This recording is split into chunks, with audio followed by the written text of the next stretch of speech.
Welcome to Inside Magazine. I'm David Matlin. It was the biggest robbery in history, but perhaps not what you're thinking. Well, in the Second World War, the Nazis stole millions of works of art, many of which belonged to their Jewish victims.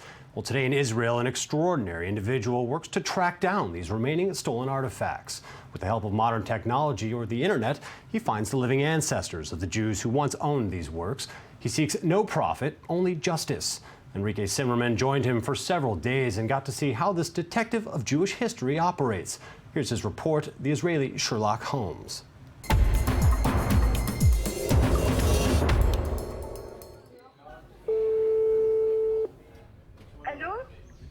Hello. Hello, good morning. Je voudrais parler avec I would like to Madame speak to Mrs. Sylvie Tafani, please. Yes, speaking. My name is Gilad Japhet. Oh, yes. Okay. Nice. I know you because a lot of people talk about you. The name Gilad Japhet doesn't mean much to people, but receiving a phone call from him is a bit like receiving a phone call from the National Lottery. This is the first time they meet, even if it is through Skype. You call from Tel Aviv. We are in Israel, that's right. Oh, listen, it's my favorite country, you know. Over the past few months, with the help of a computer keyboard, Japhet has succeeded in doing what the best police officers and private investigators have not succeeded in doing for over 60 years. He has solved the greatest art heist in history. The Nazis were the largest art thieves in history. I'm not talking about the time they looted the Holy Temple and raped the virgins, but in modern times. There was nothing like it in quantity and breadth of corrupted art looting in such an organized manner as was done in the Holocaust, from Jews as well as from non-Jews. Practically every country the Nazis conquered, they considered it their own candy shop, and you can simply take anything that is not hammered to the walls. They just loaded it all onto the trains on the way to Berlin. According to research, 1 out of 3 objects in private ownership was confiscated during the Holocaust. The greatest robbery in human history has lasted more than a decade. After the years of the war, there are all in all 5 million objects found by both the Russians as well as by the Allied countries. 5 million pieces, not including everything that was molded down or plundered by private people. Only what the Nazis had hidden in different sites, mainly underground and in salt mines. And in all this chaos, the heirs are supposed to try and look for some kind of hint. The French have issued a catalogue of artworks, which they call orphaned artworks, for which they claim no heirs have been identified. We have decided to target several masterpieces considered to be orphaned artworks in France. We began with the piece on the cover of the orphaned artworks catalogue, and within 15 minutes I managed to find the heiress. 15 minutes, that's all Japhet needed to make the connection between the orphaned artwork that's worth millions and the heiress. How? To do that, you need to become acquainted with the company that he established 11 years ago.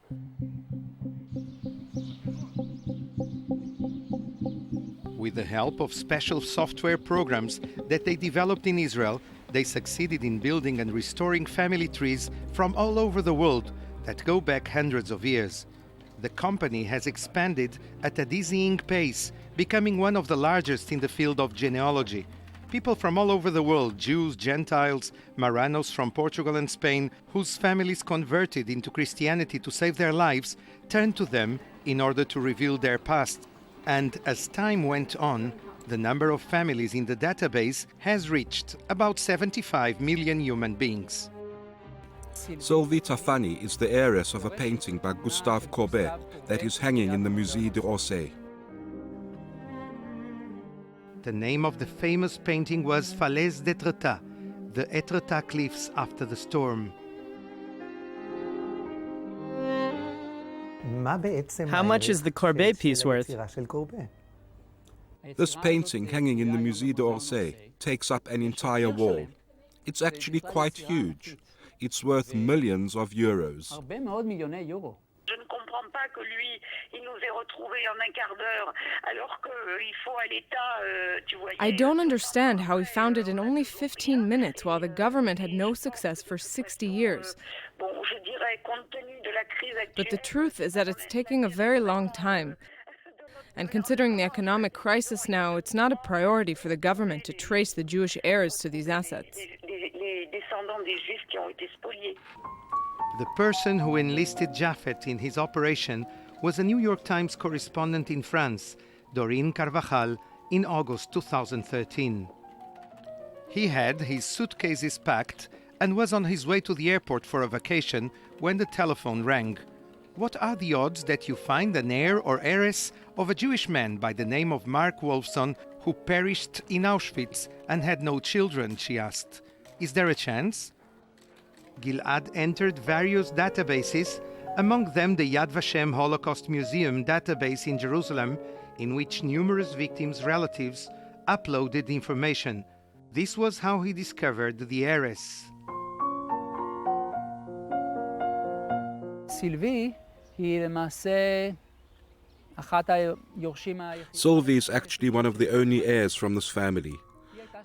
It belonged to her mother's uncle, who was sent to Auschwitz with his wife. They had no children. The Germans stole their assets, including this painting, as well as others. She grew up as a Christian.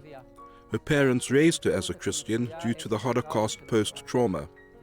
Only in high school did she learn that she was originally Jewish, and she hurried to the Yad Vashem Museum in order to learn more about her family, where she filled a testimonial form on her mother's uncle and aunt. That is how I found her. How did you feel when you found out that the paintings are yours? It's as though history were knocking at your door. Yes, but it's knowing that Mark Wolfson was not only gassed at Auschwitz, but was also stripped of his assets and of his wife. So that's how I feel.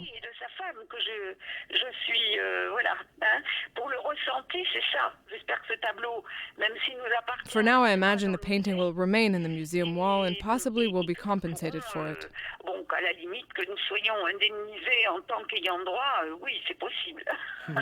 This was not just an Holocaust.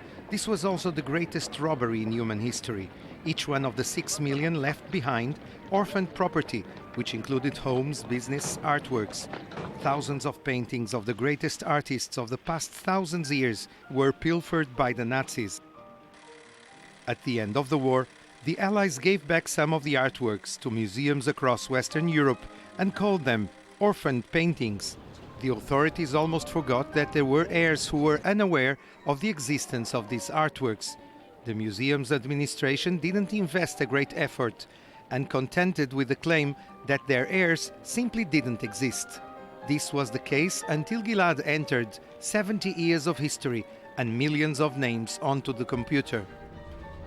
Beyond the financial aspect and that of property, there is a significant issue of doing justice and commemorating the victims. And of course, we firmly insist that the French government take action. These assets stolen from the Jews served as funding for the Nazi war machine. The Germans edited organized lists. It was clear to whom the assets belonged. And we assumed that if we were able to find the heirs, we can do justice. Not only in France, but also in other countries in Europe.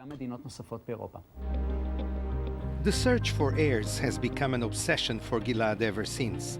He calls it Mitzvah Project and does not charge for it. From his offices, he locates more and more descendants of people whose assets were confiscated by the Nazis. To date, about 100 people received a telephone call informing them of paintings hanging in museums through the globe worth millions and that actually belonged to them. But the French aren't Japhet's only concern, because his rescue operation has expanded lately. Heirs of artworks are not the only ones he identifies.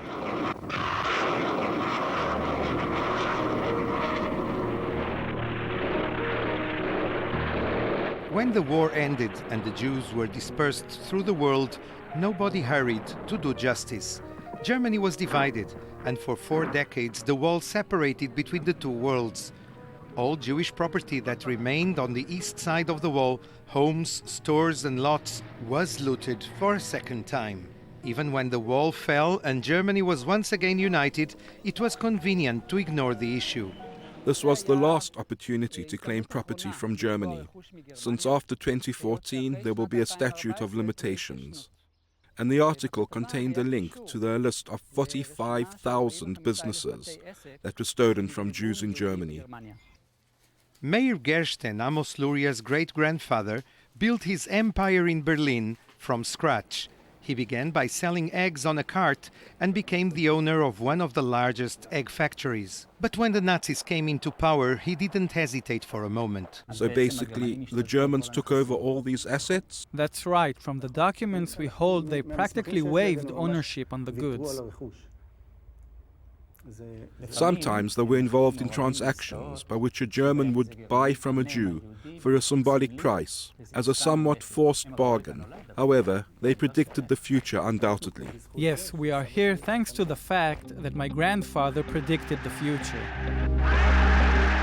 The German government published a list of families who were owners of houses and assets, mainly in East Germany, possible to be claimed until the end of 2014.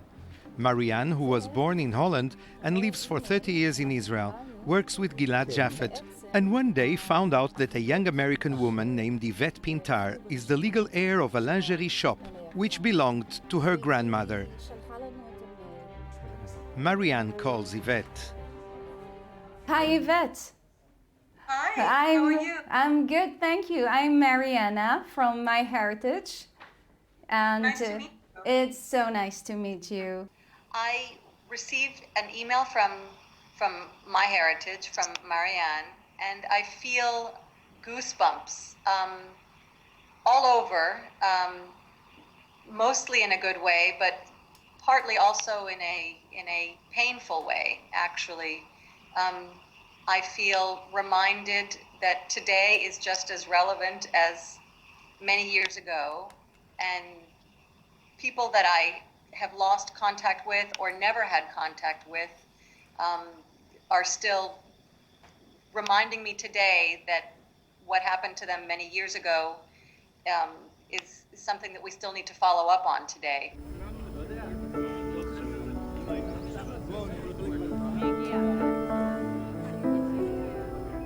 The database the company has managed to bring back to life is reaching 2 billion profiles. A new project entails the mapping of every single name in all cemeteries in Israel and in the future also across the globe. And yet, in this vast number, the ones who will always stick out are the names of those who we thought were forever forgotten. I sincerely hope that all this detective work was not in vain, that the heirs will issue claims. I don't expect anyone to go to the Orsay Museum and start taking art pieces off the wall, or that they'd go back to East Berlin and rebuild all their shops. But it is important the heirs receive fair compensation. To me, that will be closure.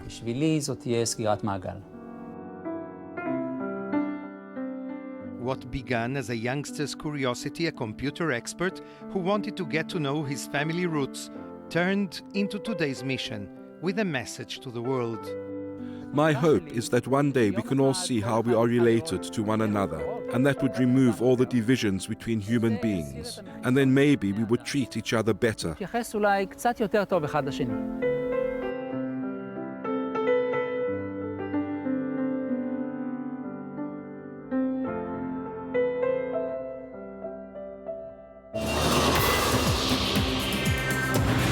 Now we're joined in the studio by Henrique Cymerman. Thank you for joining us. Thank you, David. Now I have to ask you first, Gilad, our detective here, why did he take on this monumental task?